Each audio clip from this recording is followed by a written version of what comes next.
Hari Maritim Nasional ini mengingatkan kita terhadap kekuatan dan potensi yang dimiliki maritim Indonesia yang tentu saja sudah sepatutnya kita banggakan. Benar sekali, Deden. Untuk mengetahui terkait potensi dan kemudian bagaimana menjaga kedaulatan laut kita, khususnya di wilayah perbatasan seperti di Kalimantan Utara, kita sudah terhubung dengan Komandan Lantamal 13 Tarakan Laksamana Pertama TNI Edi Krisnamurti. Selamat sore, Pak Edi. Selamat sore, Mbak Lia. Ya, Pak Edi bisa dijelaskan latar belakang ditetapkannya Hari Maritim Nasional.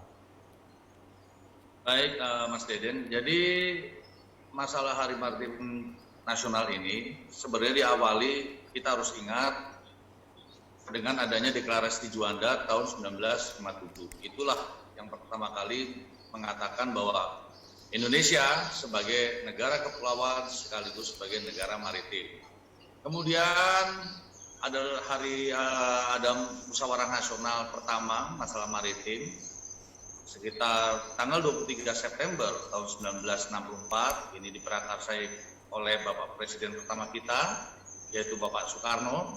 Sebenarnya inilah yang menjadikan Hari Maritim Nasional. Kemudian, dan seperti disampaikan oleh Mas Deden dan Mbak Lia tadi dalam awalnya introduksinya, bahwa ditetapkan tanggal 21 Agustus ini sebagai Hari Maritim Nasional berdasarkan dengan adanya penguasaan kita terhadap armada laut Jepang setelah kemerdekaan. Demikian. Baik, Pak Edi, kita semua masih berada dalam kondisi pandemi COVID-19 dan hari ini tanggal 21 Agustus 2021 juga diperingati sebagai Hari Maritim Nasional. Bagaimana kemudian masyarakat Indonesia dapat memaknai hari ini sebagai Hari Maritim Nasional supaya tetap bisa menjaga semangat untuk kemudian menjaga kedaulatan Indonesia khususnya di bagian maritimnya, Pak Edi? Baik, memaknainya itu banyak, Mbak. Banyak dalam berbagai bentuk kegiatan atau implementasi dalam aktivitas kita sehari-hari. Kebetulan kemarin pada tanggal 17 Agustus tahun ini 2021, kita di Kalimantan Utara melaksanakan peringatan upacara 17 Agustus di Suar Karangmenarang, yaitu Suar yang merupakan menjadi titik dasar dari referensi masalah batas laut. Kenapa kita laksanakan di sana? Kemarin yang dipimpin oleh sebagai inspektur upacara sendiri adalah Bapak Gubernur Kalimantan Utara, Pak Jenal Paliwang, karena kita ingin memperlihatkan kepada Indonesia dan dunia bahwa masalah maritim ini bukan dijadikan sesuatu yang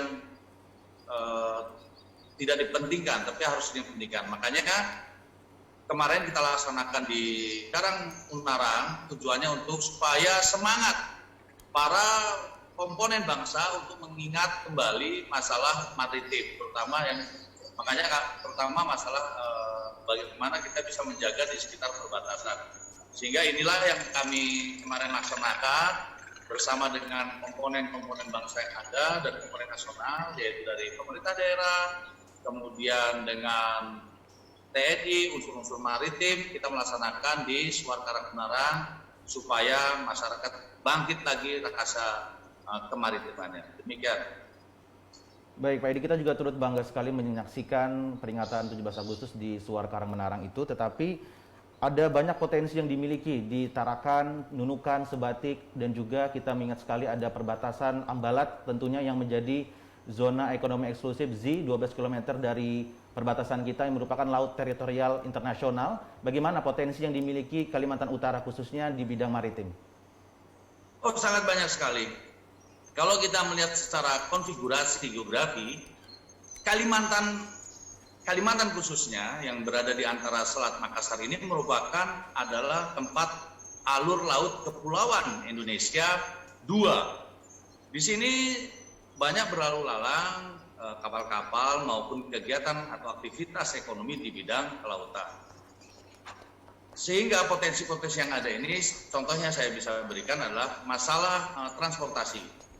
Indonesia dengan memberikan alur laut kepulauan Indonesia ini, sehingga di Kaltara maupun Kaltim maupun Kalsel yang ada di sebelah sini merupakan sangat jalur penting terhadap perekonomian di sekitar Selat Makassar ini. Kemudian bukan hanya masalah transportasi saja, kemudian di bidang wisata juga cukup sangat menjanjikan, seperti ada di daerah Derawan, kemudian di Tarakan sendiri saat ini sudah mulai bergiat di bidang wisata. Kemarin wali kota juga mencanangkan adanya pembangunan Pantai Amal di sana, sudah dibangun. Kemudian juga ini saya lihat mulai bangkit di daerah Kalimantan Utara ini, karena mereka harus bangkit.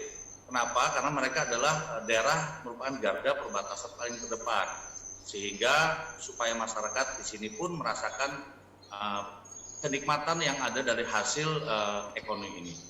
Seperti itu, Mbak. Itu salah satu